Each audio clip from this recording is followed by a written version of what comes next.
Olá, amados irmãos, boa tarde. Tchariqueireni, Reireni Kirius, Baruch Rabá Beshem Adonai. Nós vamos começar a nossa live. Estamos aqui. Quero agradecer a todos que já estão, aqueles que vão entrar, aqueles que já estão se programando para entrar, para assistir a nossa live, para compartilhar conosco essa live. E desde já agradecer a todos, né, que têm acompanhado os nossos trabalhos na IAV Apostólica Vida. E já tem bastante tempo que nós não fazemos uma live, né? Um parei, escutei, gostei. Nós não fazemos, mas hoje, né, senti no meu coração esse desejo de estar compartilhando com os amados irmãos um pouquinho da palavra do Senhor, um pouquinho daquilo que o Senhor falou ao meu coração, e eu quero estar passando para os amados irmãos. Muito boa tarde para todos. Vou aguardar alguns minutinhos para que todos possam entrar, aqueles que tiverem que entrar e os que vão assistir mais tarde, né? E vamos estar falando um pouquinho sobre a longa seca sobre Israel. Nós vamos estar falando, né, sobre o primeiro livro dos Reis, capítulo de número 18, verso de número 1 ao verso de número 8. Nós vamos estar falando um pouquinho sobre a seca, né, sobre a longa seca que houve sobre a terra de Israel. E nós estaremos ali compartilhando. Então, por isso, eu quero convidar a você que estiver disponível nesse momento para estar junto conosco, para compartilharmos, né? Nós não vamos aqui colocar som, né, num tipo de som, até para que o Facebook não nos bloqueie, né? Porque o Facebook cismou agora que tem os sons, né, as músicas têm direitos autorais. Então aí você coloca um fundo musical, você coloca o fundo de um cantor que você gosta de ouvir, gosta que aquele louvor, né, venha estar junto com a tua pregação, eles vêm e bloqueiam. Então, melhor para não haver isso, nós não estaremos com um fundo musical, nós não estaremos com nenhum tipo de louvor para evitar esse transtorno, né? Na semana passada, se não me engano, fui fazer uma live com a pastora Sônia Barros, né? E ali eles bloquearam, né? Bloquearam a nossa mensagem, né? Bloquearam porque tinha um fundo musical, né? Havia um fundo musical, então eles bloquearam a mensagem, não deixaram eu entrar ao vivo, né? Só puderam ouvir a minha voz, mas o meu rosto não apareceu ao vivo na live, porque eles bloquearam por causa dos direitos autorais das músicas, né? Então, para evitar isso, que nós possamos estar juntos nesse pequeno período que nós vamos passar aqui para falar sobre a longa seca sobre Israel.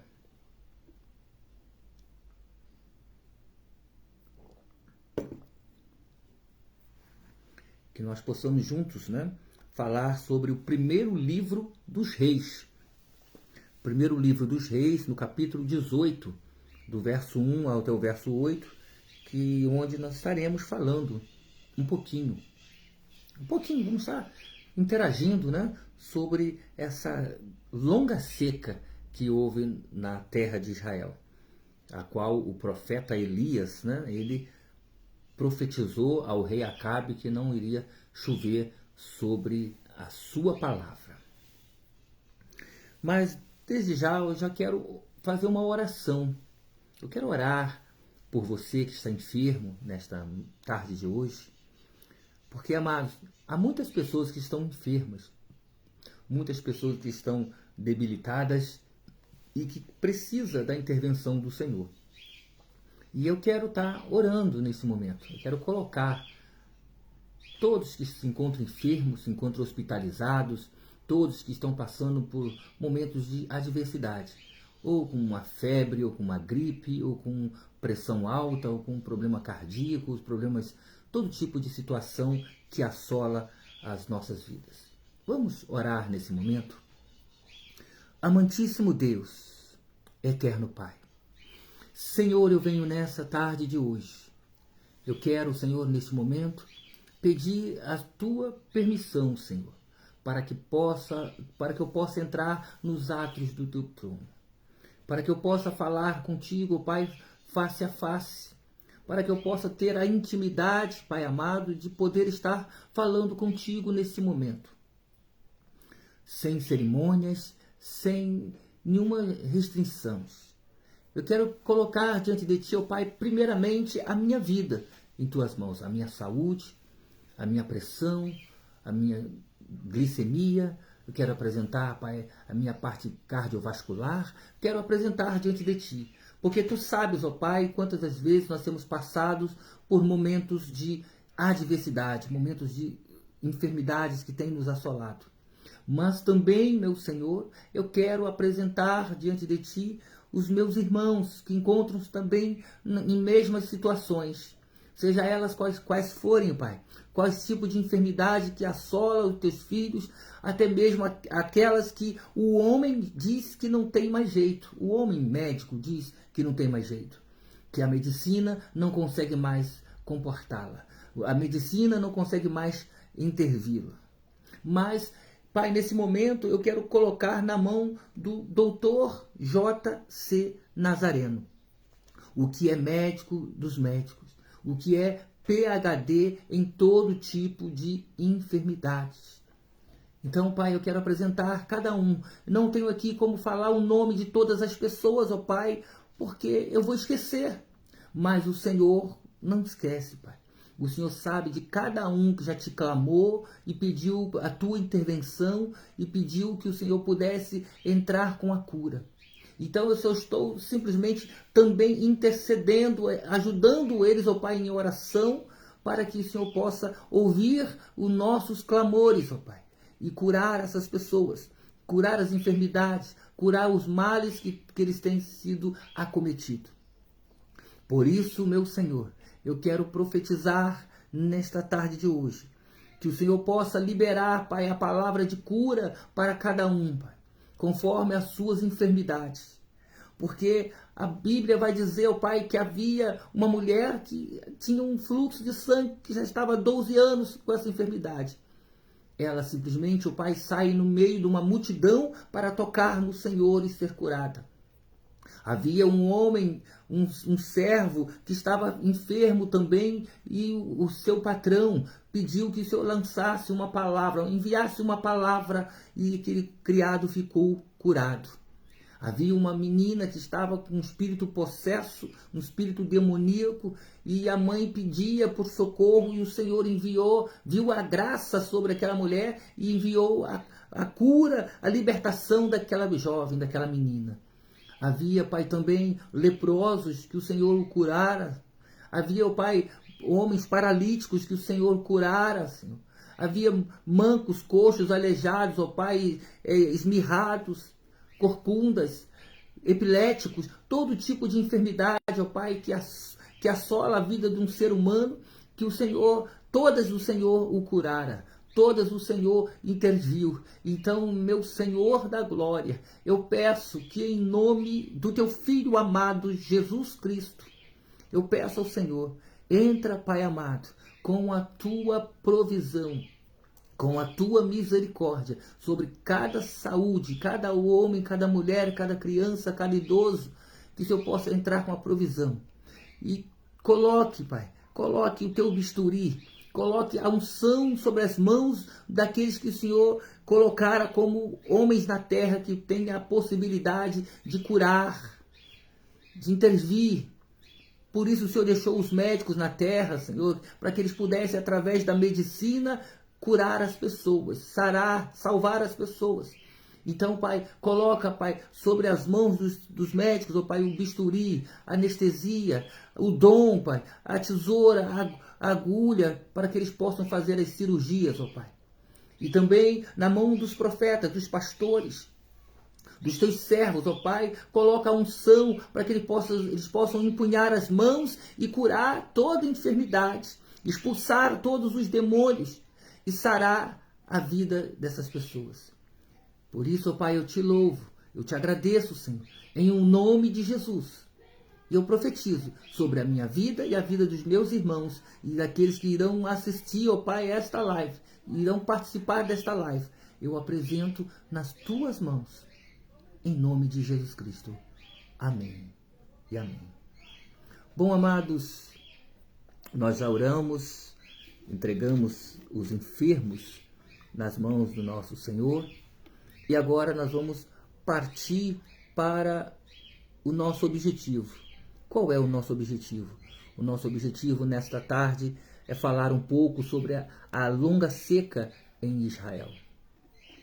E no primeiro livro dos Reis, no capítulo 18, do verso 1 ao verso 8, diz assim: E sucedeu que, depois de muitos dias, a palavra do Senhor veio a Elias no 3º ano, dizendo: Vai e mostra-te a Acabe, porque darei chuva sobre a terra.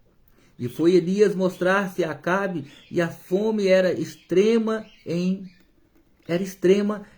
Samaria. E Acabe chamou a Obadia, o mordomo. Obadia temia muito ao Senhor, porque sucedeu que, destruindo Jezabel os profetas do Senhor, Obadia tomou 100 profetas e de 50 em 50 os escondeu numa cova e os sustentou com pão e água. E disse Acabe a Obadia: Vai pela terra a todas as fontes de água e a todos os rios. Pode ser que achemos erva, para que em vida conservemos os cavalos e mulas e não estejamos privados dos animais. E repartiram entre si a terra para passarem por ela. E Acabe foi à parte por um caminho, e Obadias também foi à parte por outro caminho. E estando, pois, Obadias já em caminho, eis que Elias o encontrou, e, conhecendo-o, ele prostrou-se sobre o seu rosto e disse: És tu o meu senhor, Elias?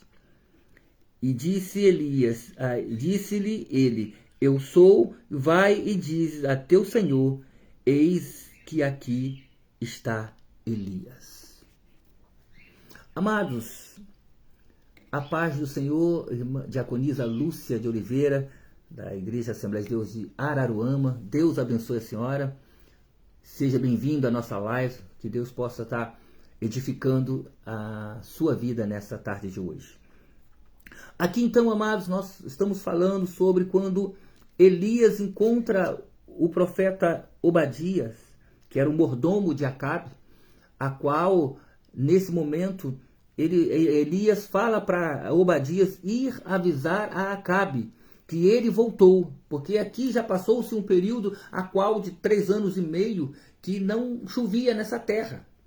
E agora ele vai avisar a Acabe, avisa a Acabe que eu voltei. Eu voltei. E Elias então fala para Obadias avisar a Acabe que ele voltou. Elias está de volta, porque Elias havia profetizado e havia se retirado daquele lugar. E nós sabemos que essa longa seca foi predita pelo profeta Elias e que teve o seu fiel cumprimento nos dias do rei Acabe. Então nós sabemos que ali Elias, essa profecia, essa longa seca foi por causa de Elias. Elias profetizou que sobre a palavra dele não haveria chuva sobre Israel. E então se cumpriu. Lá no primeiro livro dos Reis, capítulo 17, do verso 1 ao 12, vai falar sobre isso. E no capítulo 18, do verso 1 ao 2, é citado no Novo Testamento pelo apóstolo Tiago também, que ele fala, Elias, que ele fala que nós somos como Elias, somos profeta como Elias. E orou e pediu que não chovesse por 3 anos e 6 meses. E não choveu sobre a terra de Israel. Tiago vai falar. E a seca é um fenômeno climático e como tal é imprevisível. Então a gente não sabe quando vai vir a seca. Eu costumo dizer que a cidade de Petrópolis ela tem as 4 estações do ano num somente dia. De manhã tem frio, depois tem sol, depois tem chuva, depois tem o vento. Então aqui tem as 4 estações do ano num dia só. Tem verão, inverno, outono e primavera. Mas tem lugares, quando Elias chega para o rei Acabe, ele fala: sobre a minha palavra não vai chover nessa terra. E aconteceu, porque o Senhor... Mas por que isso aconteceu? Por que da seca? É isso que eu quero dizer para você. A longa seca sobre Israel. Porque essa parte de não chover, você conhece. Essa parte de não chover, você já está cansado de saber, porque Elias profetizou para que não chovesse na terra de Israel. E se cumpriu. Você sabe que Elias foi para o Querite, você sabe que Elias foi para Berseba, você sabe que Elias foi sustentado pelo corvo, foi sustentado pelo anjo com pão assado na brasa e água fresca na botija. Mas agora, o porquê da longa seca. O porquê da seca? A seca ela veio por causa porque o Senhor queria disciplinar a nação. O Senhor queria disciplinar a nação. Por que disciplinar a nação? O bispo Luiz Henrique, por quê? Sabe por quê? O culto a Baal, financiado pelo Estado nortista, afastou o povo da adoração. O que significa isso, bispo? Significa que o culto a Baal, o culto que Jezabel prestava a Baal, desviou, tirou, ela financiava esses cultos, ela prestava esse culto, e ela como rainha, ela tirou o povo da adoração ao Senhor. E nós sabemos que tudo que é tirado do Senhor, tudo aquilo que nós fazemos e não coloquemos o Senhor, Ele não se agrada. Ele não se agrada. Porque tudo, nós temos toda adoração, todo louvor e adoração, toda honra e toda glória, ela tem que ser dada ao Senhor, ao nosso Senhor. E simplesmente, então, Jezabel tira o povo, tira os profetas, tira o povo da adoração ao Senhor. Então, com isso, o que acontece? O profeta Elias estava consciente do que estava acontecendo. E quando confrontou os profetas de Baal. Então, o Elias, ele estava já ciente. O Senhor estava falando, Elias, está acontecendo isso, isso, isso. E eu quero uma pessoa que vai falar com essa mulher. Vai fazer isso que eu estou fazendo, que eu estou mandando. Então, o que acontece? O perceber que o povo não mantinha mais a fidelidade ao Deus de Israel, então Elias se chegou a todo o povo e disse, até quando cocheareis em dois pensamentos? Então Elias primeiro chamou o povo, porque ele viu que o povo já não mantinha mais a fidelidade ao Senhor. E eu quero trazer um pouquinho para os dias de hoje, amados. Isso tem acontecido muito nos nossos dias. Quantas pessoas não estão mais com a fidelidade ao Senhor, estão tentando barganhar com o Senhor uma bênção, algo material, mas não estão mais buscando o Senhor como deve. Estão prestando cultos a dois senhores, a dois deuses. Eu tenho visto, amado, que em alguns lugares as pessoas estão preferindo mais o Baal do que o Senhor. As pessoas estão procurando mais Baal, procurando mais Deus, mais o inimigo, do que procurando o Senhor, do que procurando a igreja. E quantas pessoas, amados, nós vemos aí que estão entrando, né? Quantas pessoas nós temos visto que estão entraram em política, que eram homens de Deus, mulheres de Deus, entraram em políticas, estão agora aceitando coisas erradas, coisas que não profetizam, não provém do Senhor. Nós temos visto, amado, quantas pessoas estão aí fazendo coisas que não agradam ao Senhor, quantas leis estão saindo que são contra os preceitos do Senhor. A paz do Senhor, pastora Andréia, a paz do Senhor, presbítero Diego. Deus abençoe vocês, que essa palavra possa edificar vocês nessa tarde de hoje, juntamente com a diaconisa Lúcia. Então, amados, eu quero voltar aqui. Quantas pessoas estão deturpando a palavra do Senhor? Quantas pessoas estão falando, né, aquilo que Deus não falou? Estão desejando aquilo que Deus não deseja?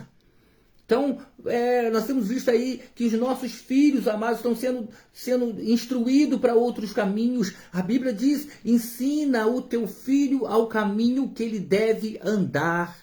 E não outras pessoas, outros deuses ensinaram o seu filho, ou até mesmo nós, amados, temos, por causa de algumas coisinhas, temos saído da presença de Deus. Quantas coisas têm acontecido, amados?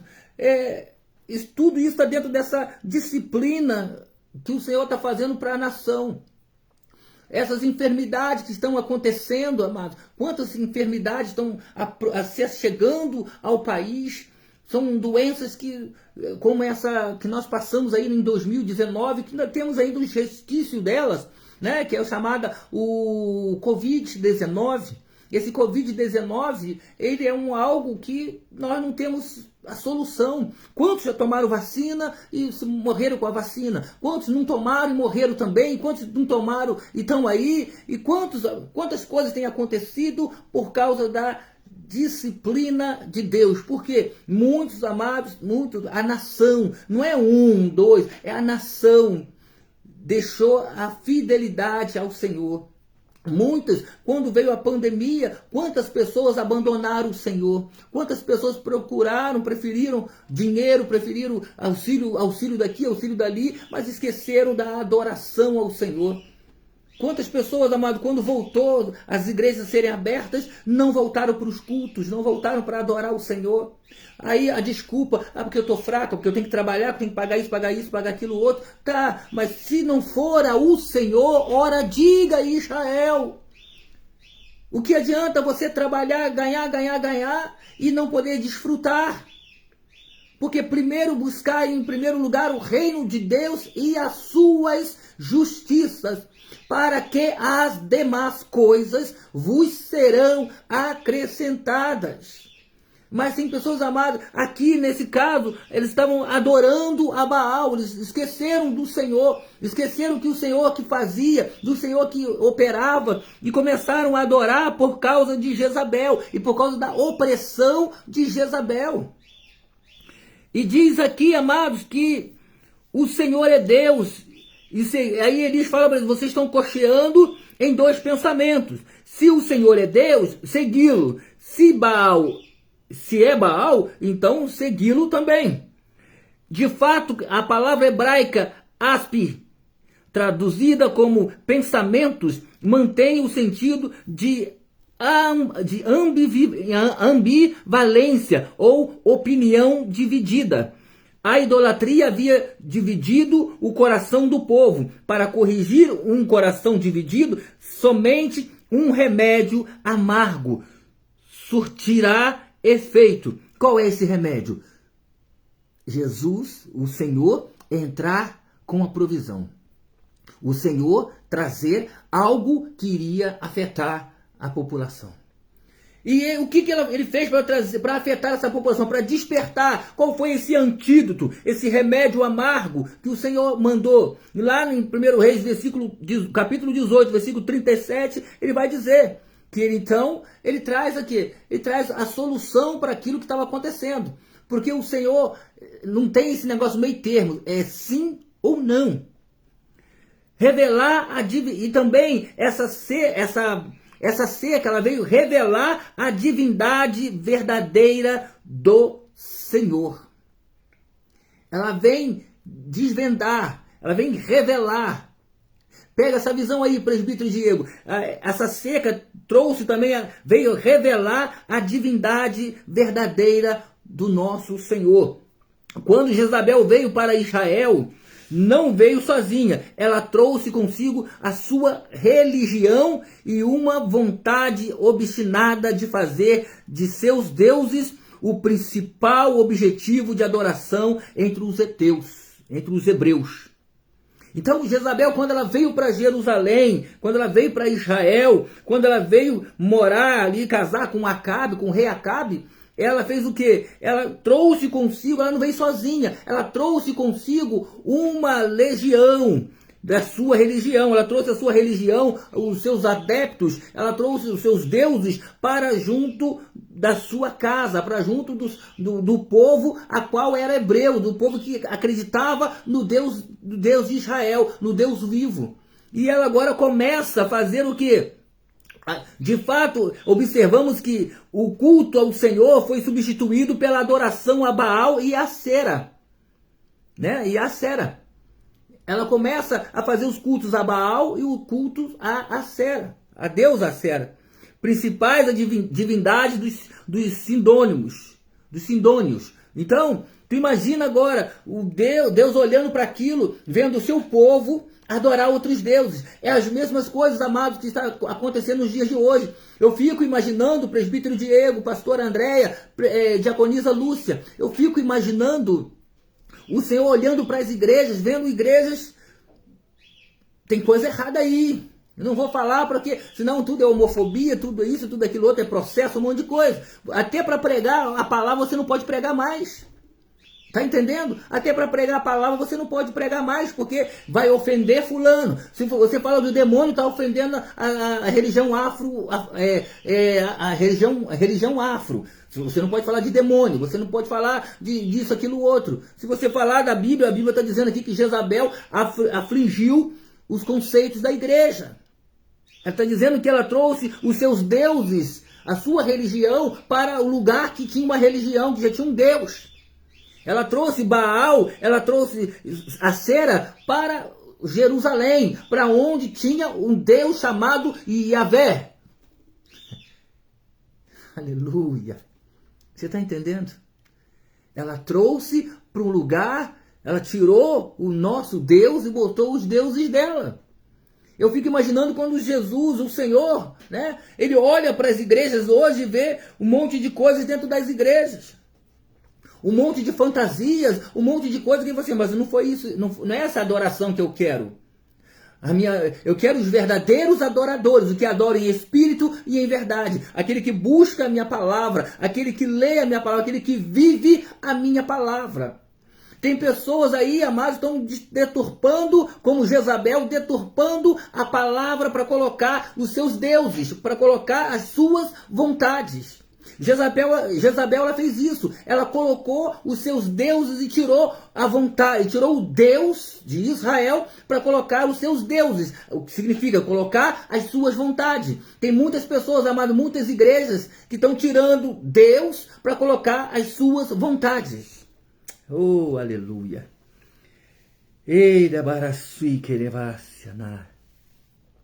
Tem muitas pessoas, amados.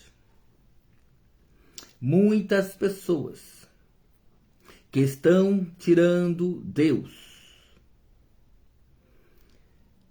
Estão tirando Deus e colocando as suas vontades. Colocando as suas vontades no lugar de Deus. As suas opiniões. Asif, né? Asif, que traduzido do hebraico, pensamentos, mantendo o sentido de ambivalência ou opinião dividida. Ou seja, idolatria ou as suas próprias vontades. Asif.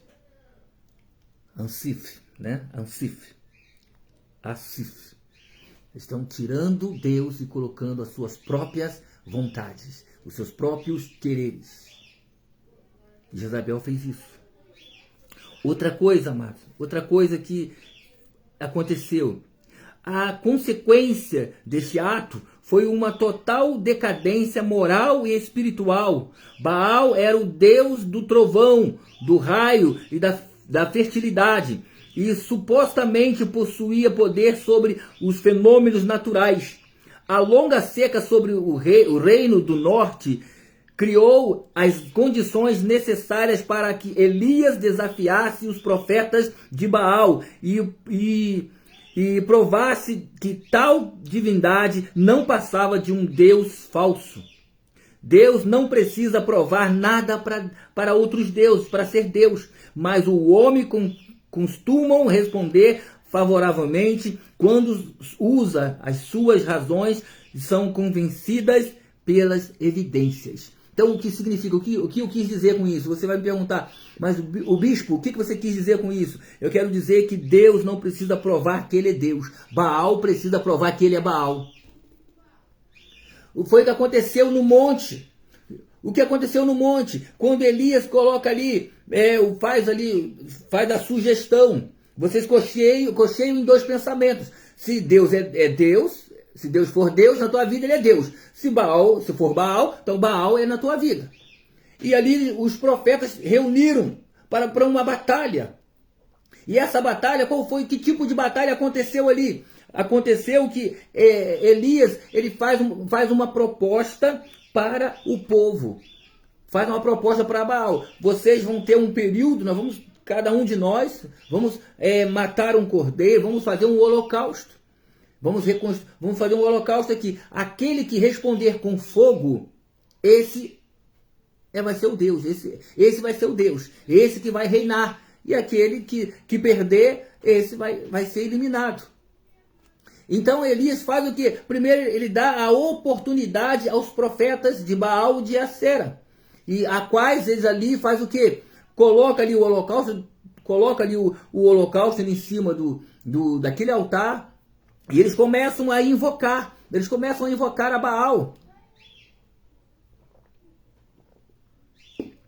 Eles ficam quase que meio-dia invocando a Baal, quase que meio-dia invocando, se dilacerando, e Baal não respondia. E Baal não respondeu. Porque a proposta era aquele que responder com fogo.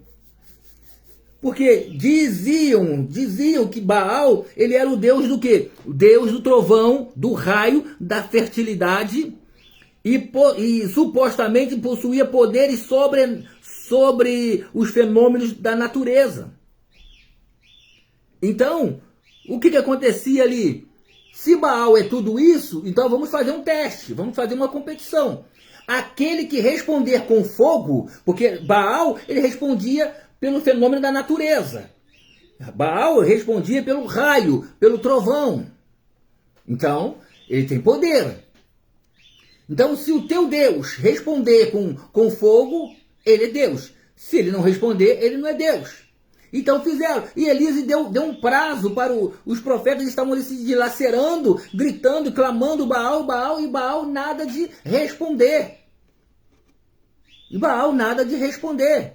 Por mais que ele era o Deus ali da fertilidade, Deus supostamente usava os fenômenos da natureza, só que ele está brigando com quem? Ele não está brigando comigo, contigo. Ele está brigando com o nosso Senhor. Ele está brigando com o Rei dos Reis, com o Senhor dos Senhores. Ele está brigando com Jeová, o Senhor.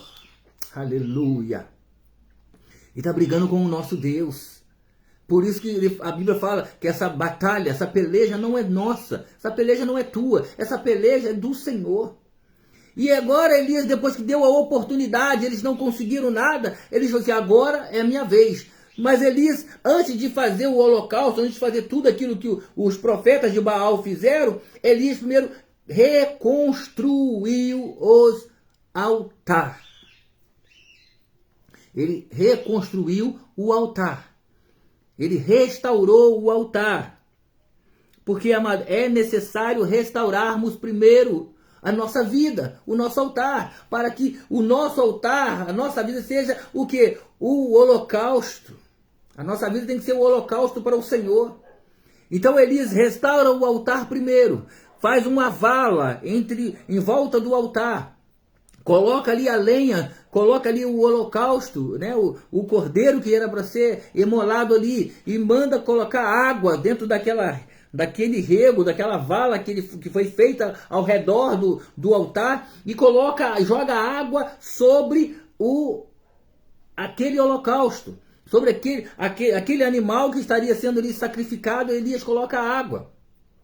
E nós sabemos, nós que gostamos de um churrasco, né? Sabemos que se você jogar água no carvão antes dele pegar fogo, ele não vai pegar fogo.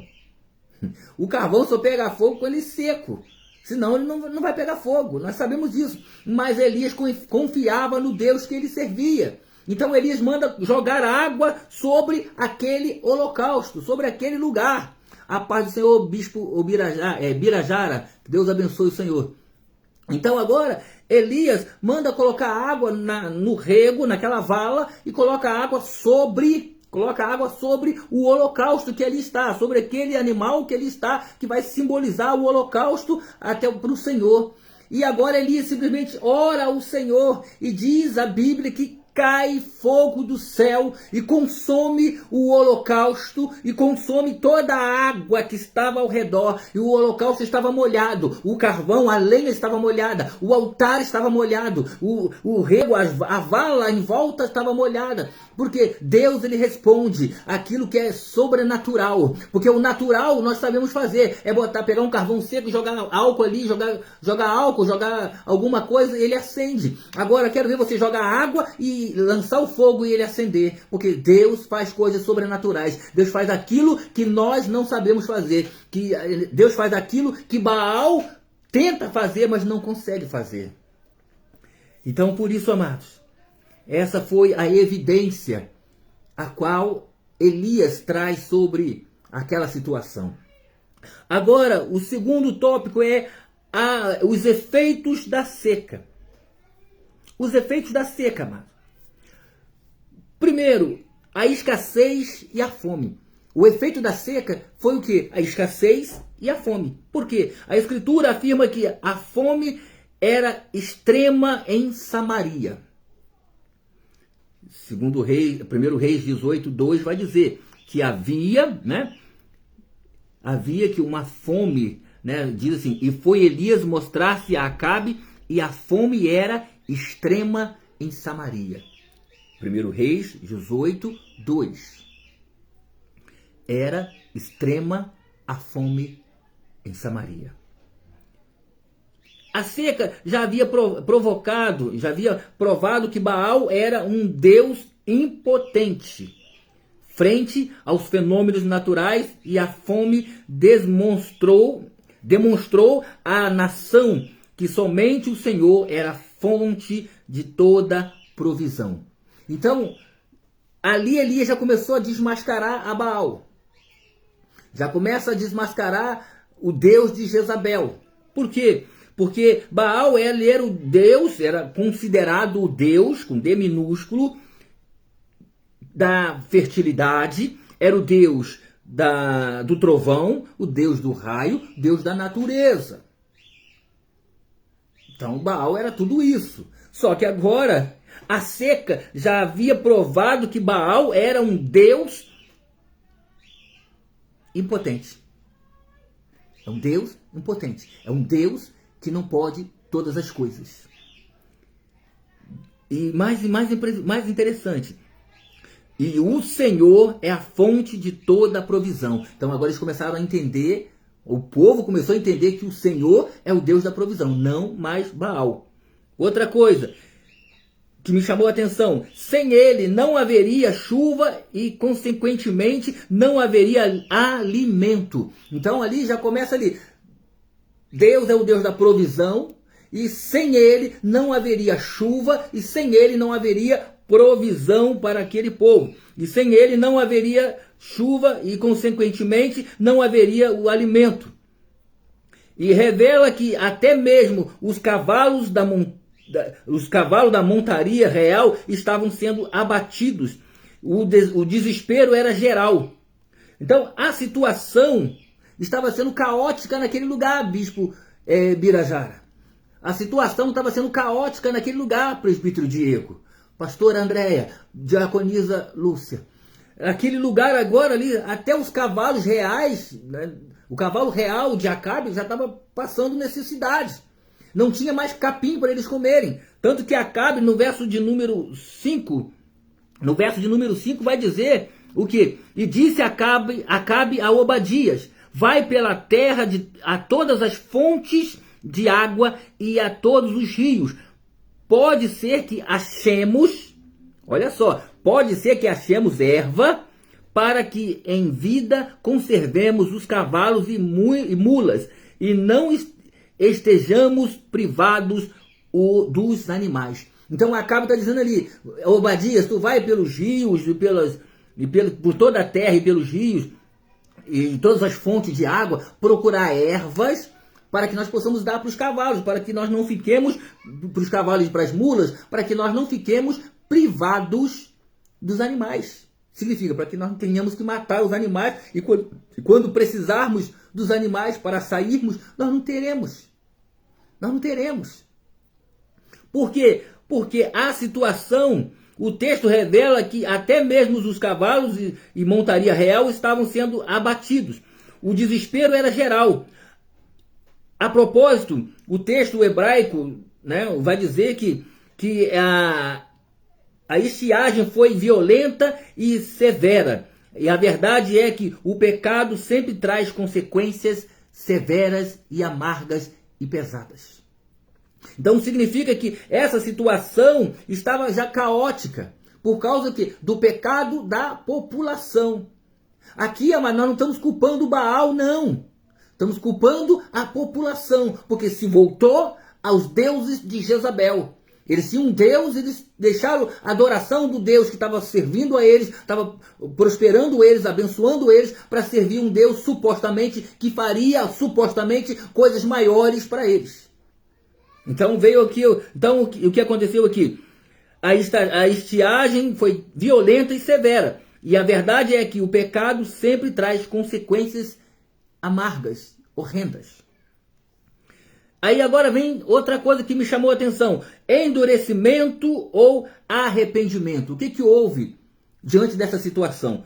Endurecimento ou arrependimento? É interessante observarmos que o julgamento de Deus produz o quê? Produz efeitos diferentes sobre a casa real e o povo. Percebemos que a semelhança de Faraó, que há semelhança de Faraó. Por quê? Porque agora há uma diferença entre a casa real e o povo. Há uma diferença. Porque o povo está cocheando em dois pensamentos. O povo está dividido. E o que diz ali? O rei Acabe e a sua esposa, Jezabel, não responderam favoravelmente ao juízo divino. Acabe, por exemplo, durante a estiagem, confrontou-se com o profeta Elias e o acusou de ser o perturbador de Israel. Então, imagina agora, irmã Silvana, Deus abençoe, filha. Imagina agora, Acabe, ao invés de se dobrar, voltar para Jesus, voltar para Deus, Acabe se junta com Jezabel para afrontar Elias, dizendo que Elias era o perturbador daquela situação, daquela região, né? Ele, ao invés de ele se dobrar, pelo contrário, aí que ele começa a dizer que Elias, né? Que Elias o acusou de ser o perturbador de Israel. Quem resiste à ação divina acaba por ficar endurecido. Então, o que aconteceu aqui? Quando eu perguntei endurecimento ou arrependimento, houve-se um endurecimento. Houve-se um endurecimento do coração de Acabe.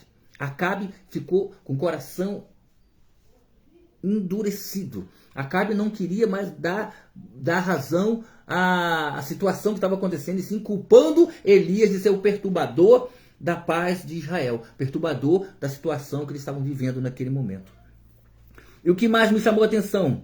Por outro lado, o povo que não havia dado nenhuma resposta ao profeta Elias, quando questionado, respondeu favoravelmente até a ação sobrenatural do Senhor.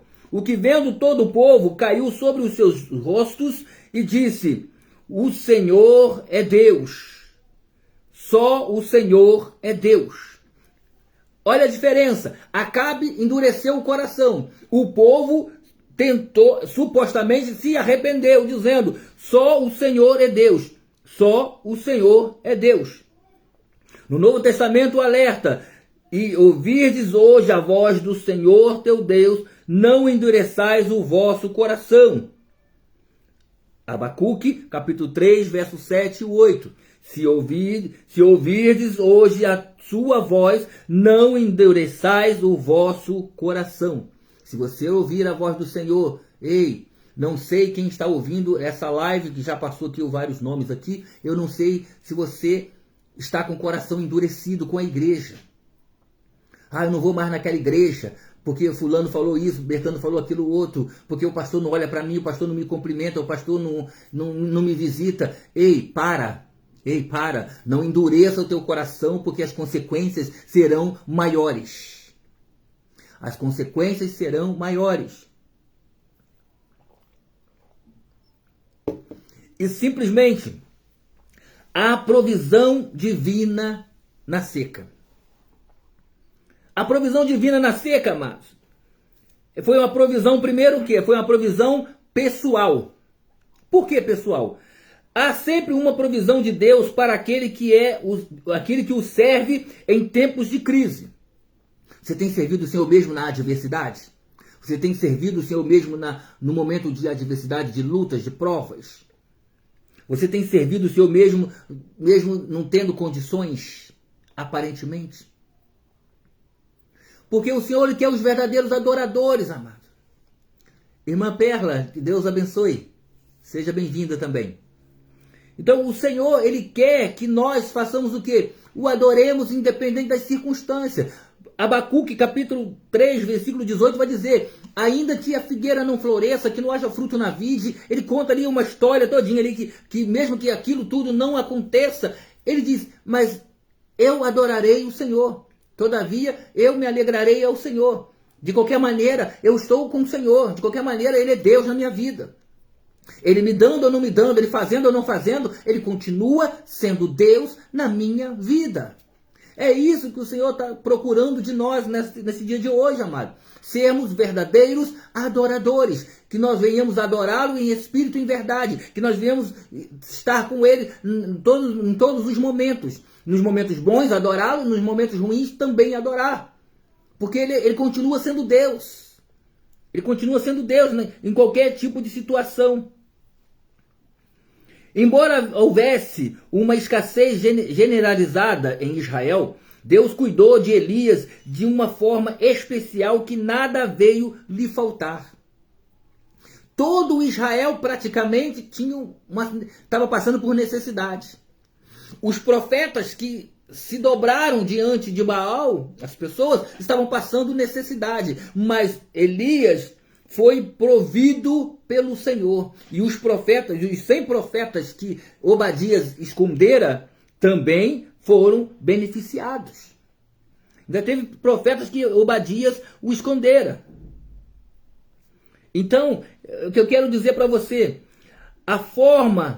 olha bem, a forma como o Senhor conduz o seu servo é de grande relevância. Primeiramente, Ele o afasta do local onde o julgamento seria executado. Ele afasta Elias de onde a situação estava caótica. Ele falou, Elias, sai daí. E simplesmente, Deus julga. Ele fala assim, Elias, sai daí, vai-te daqui. Deus julga e não quer que os seus servos experimentem as consequências amargas desse juízo. Então, aqueles que estão fazendo coisas contra o Senhor vão ser julgados. E os servos do Senhor, Ele vai tirar. Ele fala, vocês eu não quero que sofra as consequências, as experiências das consequências amargas desse juízo. Eu quero que vocês saiam. Deus tira. Deus te tira do meio do vale. Deus te tira do meio dessa situação. Só quem não se adequa ao Senhor, não se arrepende, que vai ter os juízos. Vai ter esses juízos. E outra coisa mais interessante, o Senhor o orienta a se esconder. Esconde-te junto ao ribeiro de Querite. Deus não estava fazendo espetáculos, era uma ocasião de juízo. Em terceiro lugar, Elias deveria ser suprido com aquilo que o Senhor providenciasse para ele. Os corvos lhes traziam pão e carne. Olha só que interessante, os corvos, né, traziam pão e carne para Elias todos os dias. Porque não era uma iguaria, mas era uma provisão divina. Às vezes, amado, você fica cheio de coisinhas. Eu não quero comer isso, não quero comer aquilo outro. O Senhor está te provendo no momento de escassez. Ele está te provendo no momento de adversidade. E se Ele te tirou, te mandou para algum lugar, porque Ele vai prover para você. Está entendendo, irmã Perla? Está entendendo, missionária Silvana? Deus está dizendo nesta tarde de hoje para nós, se Ele te tirou de algum lugar, não fica triste não, não fica cabisbaixo não, porque Ele está te levando para poder te dar provisão, te tirar da situação que está acontecendo naquele lugar, de juízo que Ele vai pesar a mão, está te livrando e vai te suprir as tuas necessidades. Oh, aleluia! A paz do Senhor, irmã Mila, Deus abençoe. A provisão agora é coletiva. Primeiro foi a provisão pessoal do profeta. Agora a provisão coletiva. Ficamos sabendo pelo relato bíblico que, além de Elias, o profeta de Tesbe, o Senhor também trouxe a sua provisão para um grande número de pessoas. Primeiramente, encontraremos, o Senhor agindo através de Obadias. Por quê? Obadias ele era o mordomo do rei Acabe. E simplesmente provendo o livramento e suprindo para os seus servos. Obadias tomou 100 profetas e de 50 em 50 os escondeu numa cova. E os sustentou com pão e água. Da mesma forma que Elias era sustentado pelos corvos com pão e água, pão assado na brasa e água fresca na botija, também os profetas que Obadias ali, ele reservou, que estavam ali fiéis ali, de 50 a 50, ele sustentou com pão assado na brasa e água fresca na botija. Aleluia. E em segundo lugar, o propósito, o Senhor falou a Elias que ele ainda contava com 7.000 pessoas que não havia dobrado os seus joelhos diante de Baal. Por quê? Primeiro entrou a provisão pessoal, agora a provisão coletiva e agora a provisão que veio o quê? Que ainda havia ainda 7.000 profetas que não se dobrara diante de Baal. E diz assim o Senhor, e eu fiz ficar em Israel 7.000. Por quê? Que nesse momento Elias está dentro da caverna dizendo para o Senhor, só sobrou eu, só ficou eu, só tem eu. Só que o Senhor está dizendo, Elias, quem te falou, quem foi a pessoa que te falou? Quem foi que te falou que só sobrou você de profeta na terra? Elias, ainda tem 7.000. Eu preservei. Eu fiz ficar em Israel 7.000. Ainda tem gente ainda, Elias. Ainda tem pessoas ainda lá que não se dobraram. Eu só te tirei porque você foi o percussor. Tá entendendo? Eu só te tirei porque você é o percussor, você é o cabeça. E você ouviu uma palavra que essa palavra te magoou, essa palavra te entristeceu, essa palavra te feriu. A palavra feriu mais do que o ato. Porque Jezabel falou que ia cortar a cabeça de Elias. A palavra feriu mais Elias do que o ato em si, que seria ser cortada a cabeça. Tá entendendo? Já pegou a visão aí? Ei, Jesus! E Deus cuida de seus servos e sempre lhes provê o pão diário. Agora, algo que está fresquinho, agora está descendo da padaria. As lições deixadas pela seca. A majestade divina. Por quê, amados? Alguns fatos que devemos atentar sobre a ação do Deus de Elias.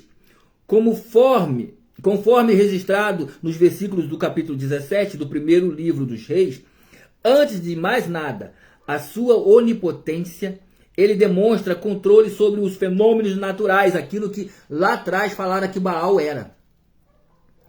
Jezabel falou, quando ela trouxe Baal para Samaria, ali, o que ela falou? Que Baal era o deus do raio, o deus do trovão, era o deus que movia com os fenômenos da natureza. Só que Deus aqui está provando que Ele, o Senhor, Ele, Jeová, que tem o controle sobre os fenômenos naturais.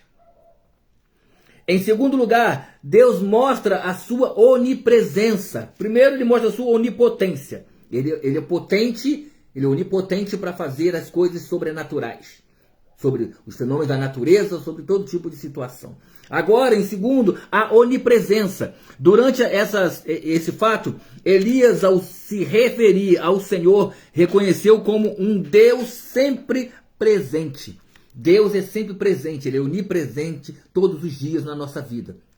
Todos os dias o Senhor está conosco. Todos os dias é só clamarmos a Ele. Quer um exemplo? Os discípulos estavam lá, atravessando o mar, estavam remando.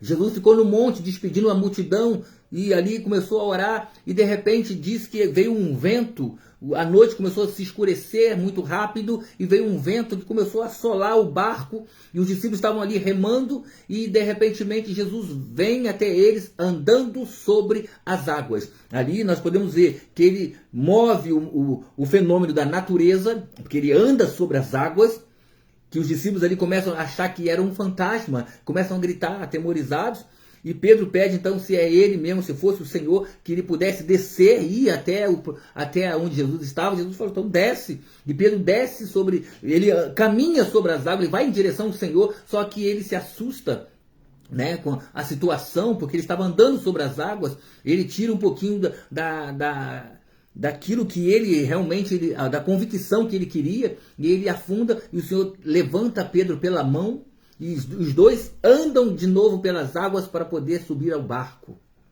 Olha só. Jesus ali, ele mostra que ele é onipotente e onipresente. A paz do Senhor, pastora Sônia. Jesus, ele é onipotente, o Senhor, né? Deus é onipotente, porque ele move com poderes sobrenaturais, isso significa onipotência, e a onipresença, ele está a todo momento conosco. Quando Jesus está andando sobre as águas, tem o momento da onipotência, que era a onipotência ali? Ele dominou o fenômeno da natureza, ele dominou a situação de andar sobre as águas, e a onipresença, de estar junto com os discípulos naquele momento. Aleluia. Ei, Jesus, coisa linda. E simplesmente, Elias, ao se referir ao Senhor, reconheceu como um Deus sempre presente. Vive o Senhor, Deus de Israel. Agora Elias chama, ele volta para Acabe e manda dizer, vive o Senhor, Deus de Israel, perante cuja face estou. Né? Elias agora fala, vive o Senhor, Deus de Israel, cuja a face, cuja presença estou. E em terceiro lugar, ele é onisciente, pois sabe todas as coisas, quer passadas, quer presentes, quer futuras. O profeta disse que não haveria nem orvalho e nem chuva, e não houve mesmo. Então, a onisciência, ele está dizendo sobre o passado, sobre o presente e sobre o futuro. O nosso Deus, ele conhece o teu passado, ele conhece o teu presente e ele conhece o teu futuro. Aí agora vem as consequências. O pecado, ele tem o seu custo. O pecado tem seu custo. Quando o profeta Elias encontra-se com Acabe durante o período da seca, ele encontra com Acabe. Sabe o que acontece? Elias responde ao monarca e a censura pelos seus pecados. E Elias simplesmente diz para ele, eu não tenho perturbado a Israel, mas tu e a tua casa e teu pai, porque deixastes os mandamentos do Senhor e seguiste aos Baalins. Então Elias está dizendo para Acabe, ô majestade, eu não tenho perturbado a Israel, não sou eu não.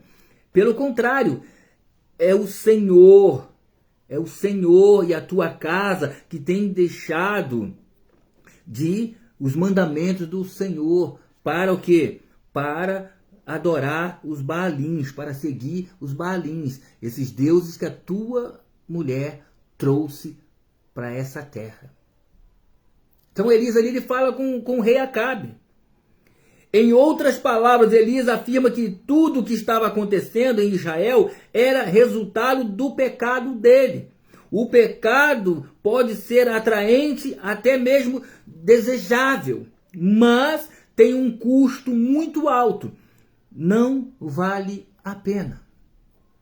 O pecado é muito bom muitas das vezes, é aprazível, é formidável, é gostoso, mas tem as suas consequências. Não esqueça disso, tem as suas consequências. E o preço é muito alto. E o salário do pecado é a morte. Pegou a visão aí? É simples. Então, amados, essa foi a pequena palavra que o Senhor colocou hoje no meu coração sobre sobre a longa seca sobre Israel, sobre a situação que Israel estava vivendo no período do rei Acabe. Tanto, se formos parar para analisar, depois da morte do rei Acabe, e Acabe vivia oprimindo, né, os midianitas, né, o rei Messa, né, de Moabe, né, dos moabitas, e simplesmente ele agora então, Jorão assume o reinado após a morte de Acabe. Jorão, ele faz o que? Ele tenta fazer as mesmas coisas, que agora já haveria paz sobre Israel, haveria paz sobre as nações, ele continua oprimindo. Então ele traz agora o que? A guerra novamente, ele traz agora a discórdia novamente, porque ele continua querendo oprimir o povo dos moabitas, né? E com isso, ele chama agora o rei Josafá, que era o rei de Judá, e mais o rei de Edom, para poder se juntar para lutar contra o rei de Moabe. Ele fala assim, e quando ele chama Josafá pergunta, mas para onde nós iremos? Nós vamos descer pelo deserto de Edom, vamos ele nos juntar ali para podermos atacar o rei de Moabe, o rei Messa. Só o que aconteceu que quando Deus não está no negócio, e quando o homem de Deus entra no negócio errado, quando o homem de Deus entra no negócio errado, começa a dar as coisas erradas, aí começa a pagar preço, entrar no vento, aí começa a culpar Deus, aí agora o que aconteceu? Eles começaram a culpar Deus. Será que Deus nos tirou de lá para morrermos aqui? Não temos água para dar para os nossos cavalos, não temos água para dar para as mulas, não temos água para dar para os soldados, vamos perecer aqui no deserto? Cadê Deus? O teu Deus nos tirou de lá, mas não foi o Deus que tirou ele de lá, não. Ele que arrumou essa confusão. Ele que arrumou com as próprias mãos. E simplesmente, Josafá, agora ele reconhece que ele tem que buscar quem? Ele tem que buscar o Senhor. Ele reconhece que ele tem que consultar o Senhor, porque ele fez uma aliança sem consultar. Ele fez algo sem consultar o Senhor. E agora então, ele pergunta a um dos seus capitães que ali estavam com ele, dos seus servos ali, pergunta, não tem aqui nenhum profeta do Senhor? Porque agora Elias já não está mais também. Agora quem está é quem? É Eliseu. Eliseu era filho de Safate, mas era aluno de Elias. Ele deitava água nas mãos de Elias. Ele era servo de Elias. Ele era o homem que aprendeu com Elias. E simplesmente, agora ele é chamado. E quando Eliseu chega para poder saber o que está acontecendo ali com o rei Josafá, o rei Jorão simplesmente pergunta, é tu que é o tal de Elias? É tu que veio resolver a situação? Ele falou, ó, volta para os teus deuses dos teus pais, que foram derrotados lá atrás, lembra? Foi derrotado lá atrás. Se não fosse por causa dele, rei Josafá, eu não estaria aqui. Nem aqui eu estaria. Significa, traduzindo na minha palavra, nem na tua cara eu olhava. Não ia perder meu tempo. Tá entendendo? Se eu sou Elias, eu ia falar, eu não vou perder meu tempo contigo. Vai pro Deus do teu pai, que já morreram. Já não existe mais, já queimou tudo. Tá entendendo? Aí ele vai falar com quem? Ele falou, o meu negócio é com Josafá, o meu negócio agora é com o rei Josafá. E o Josafá agora começa a contar a história e fala assim, Josafá, primeira coisa que eu tenho que fazer, cavar poços e reunir os tangedores, porque nem chuva e nem vento terá nesse lugar, mas cava poços e os tangedores começam a tangir, que vai brotar água. Ei, a provisão do Senhor aí. A provisão de Deus aí para a tua vida, para a minha vida. Quando tem tangedores, é só cavar poços, que o Deus começa a brotar água de onde não tem. Ele vai brotar água de um lugar aonde é seco, de um lugar aonde não tem vida. Ele vai trazer a solução de onde você não espera. Porque se ele trouxer a solução que você espera, não é milagre. Está entendendo, presbítero Diego? Se ele te der a provisão, a solução daquilo que você quer, daquilo que você sabe, daquilo que você conhece, não é milagre. Milagre é aquilo que você não sabe, aquilo que não tem jeito. Não tem como sair água do deserto. Aleluia. Oh, labara sébia. Raiz que anda rabas. Emenia subia lava. Se que anomia sterbia labas. Cantione rebia sub. Não tem como. O sobrenatural é coisa que não tem explicação. Eliseu também falou assim, ó, cava poços. Cava poços. Pô, cavar poço no deserto é loucura. Cavar poços no deserto é loucura. Quem já foi no deserto sabe que é loucura. É a mesma coisa você ir lá pro lado do Nordeste, aqui no Brasil, naquelas dunas, tem aquelas dunas, aqueles lugares lá seco, áridos, né? Você cava poços no Nordeste lá, né? Quantos lugares lá não tem água lá no Nordeste? Que eles cavam poços artesanais e não encontram água. Então, isso é loucura. Mas o agir de Deus vai vir nisso aí, aonde os teus olhos não conseguem alcançar, aonde os teus olhos é impossível. Para brotar água, tem que cavar poços e chamar os tangedores. Os tangedores eles têm que tanger, aleluia, eles têm que tanger no meio da multidão para que eles possam ver o milagre acontecer. Vai brotar água, vai jorrar água, vai fazer igual petróleo, vai começar a jorrar água. O Senhor vai fazer jorrar água sobre a tua vida. Eita, Jesus. Rebandaracanto rei assai. Meu Deus, é forte, igreja. É forte. Então, amados, eu quero dizer para você. Se andares nos meus estatutos, no meu caminho, prosperarás. O Senhor abençoará. Deuteronômio capítulo 34, versículo 1. Diz: se atentamente ouvires a voz do Senhor teu Deus e obedecer, as bênçãos te seguirão e te alcançarão. Meu Deus. Aleluia. Aleluia. Aleluia. Então, amados, eu peço a você nessa tarde de hoje, receba essa palavra no nome de Jesus. Fique com essa palavra no nome de Jesus. Shalom, Yeshua, Jeová, Tikinu, Baruch Hashem, Shalom, Adonai. Deus abençoe você.